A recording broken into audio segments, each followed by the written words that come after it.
गिबियावनो नोंथांमोननि खौरांगिरिनिसिम सिलाबदार दखरा बैसागु फोरबो बानजाय आफादनि जानानै साबायखर जासिग्रोनाय जाबाय। 2 नं नाहरबारि गामिनि गेलेग्रा फोथाराव फैबाय थानाय बैसाग दाननि 9, 10, 11 आरो एप्रिल दाननि 23, 24, 25 बे अक्ट'आव जोङो गाजा गोमजायै खुंफुंनो थाखाय जोङो आखायाव लादों। दा बे नोंथांनि सोंनायाव आं बेखौसो फिननो होनो लुबैयो मा आयदायाव होननायखौ। ओरैनो थांनाय बोसोरफ्राव जिथुनिखि जोङो आयदायै जों खुंदोंमोन, एबारबो जों बे एखे सेम आयदायावनो जोङो खुंनो लादों।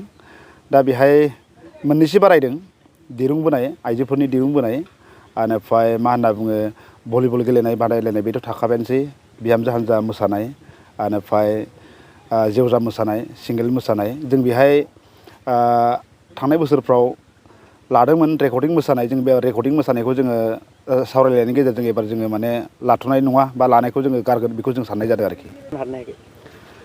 ओरैनो एबार 12थि, एबार जों 12थि जागोन। 11थि थांनाय बोसोर थांबाय, एबार जों 12थि जागोन। ओरैनो बे सिलाबदार दखरा बैसागु फोरबो फालिनायनि गेजेरजों ओरैनो जोङो गोबां जोंनि बे सिलाबदार आनसलिकआ हाजो खंखर, बेनिफ्राय मा होनना बुङो गुबुन गुबुन हारिनि गेजेराव हाबना थानाय जोंनि बे सिलाबदार दखराया, थेवबाबो बिनि गेजेराव जों दिनै मिथिनो मोन्दों बा जोङो दिनै माने बुंनांगोन जे हारिमु बिथिङाव गोबां पारसेन्ट नङाबाबो माने 45% बा 50%सो माने जौगादों। बेखौ जोङो माने दा मिथिनो मोनो आरोखि, बुंनो हायो आरोखि। बिनि सायाव आं बेखौसो बुंनो सानो, ओरैनो आवगाय थांनायफोरनि जिथुनिखि जोंनि मा होनना बुङो दैदेनगिरिफोरखौनो होनना बुंनांगोन, जोंनि आइ आफामोनानो हक बा जोंनि जिथुनिखि गारजेनफ्रा जिथुनिखि रंजायोमोन, आवगायनि रंजानायाबो मोनसे मा होनना बुङो खोब बाख्नायथाव, मोनसे एंगारनो हायि मोनसे माने रंजानायमोन। दा बेबायदि हिसाबै आं बेखौसो बुंनो सानो दा एसे सोलायनाय फैबाय। मानो होनबा आवगायनि दामग्रा देग्रा आगजु माखाफ्रा एसे गैयामोन बा खममोन। दा नैबे लाइमोनफोरनि समाव नै दा माने मा होनना बुङो आगजुफोराबो एसे बांबाय, आरो लोगोसे आवगायनि मानसिफ्रा माने दामनाय दुनायफ्राव माने गोबाङानो खममोन रोंखा राखाया। दाथ' एसे मा होनना बुङो एवारनेसबाबो माने जायगा जायगा लानाय जाहैबाय नालाय, बेनिखायनो बेबायदिजों माने दामनाय देनायफ्राबो माने गोबां जाबाय। दामनाय देनायजोंसो एसे माने रंजानाय बा बैसागु फोरबोआबो माने मा होनना बुङो गोगोम जायो नालाय।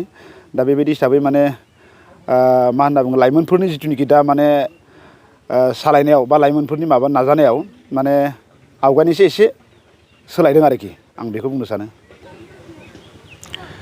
बे समाव गिबि दिनै जोंनिसिम बेयाव फैनानै खौरां लाफैनायनि थाखाय नोंथांमोननिसिम बयनिसिमबो गोसो गोरबोनि गाहाम हामलायनायखौ जासिग्रोबाय।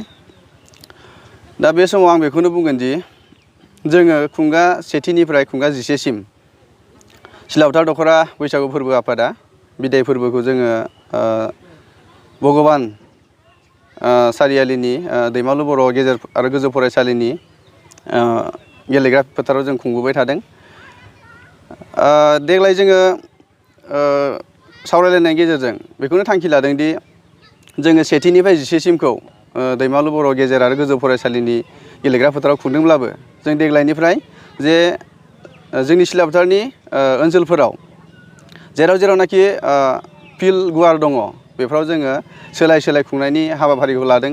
मानोना मोनसे जायगायावल' खुंबाय थायोब्ला जे खाथि खालानि ओनसोलफोरावल' हारिमुनि सांग्रांथिखौ खालामनाय जायो।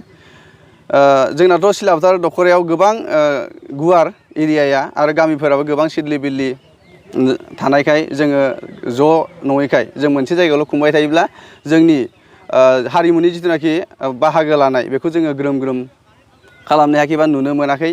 बेखायनो जोङो देग्लाय सावरायलायनायनि गेजेरजों जे सिलाबदार दखरानि 4 माहारियारि आफाद, जेरै बर' साहित्य सभा, दुलाराय बर' फरायसा आफाद आरो आइजो अनसाय आफाद आरो खौसेथि बर' सुबुं आफाद सावरायलायनायनि गेजेरजों आरो माखासे रायजो राजाफोरखौ लानानै सावरायलायनायनि गेजेरजों देग्लायनिफ्राय जोङो रटेसन सिस्टेम खालामनांगौ। जे गुबुन गुबुन गामियावबो जोङो बैसागु बरायनाय बिदाय फोरबोखौ जोङो खुंनांगौ होननानै जों थांखि लानानै देग्लाय 2 नं नाहरबारि गामिनि गेलेग्रा फोथाराव खुंगा 12थि बैसागु रंजालि बैसागु फोरबोखौ जोङो खुंफुंनो आखायाव लादों। जे फैगौ 23, 24 आरो 25 एप्रिल खालि बैसाग दाननि 9, 10 आरो 11 अक्ट' खालि।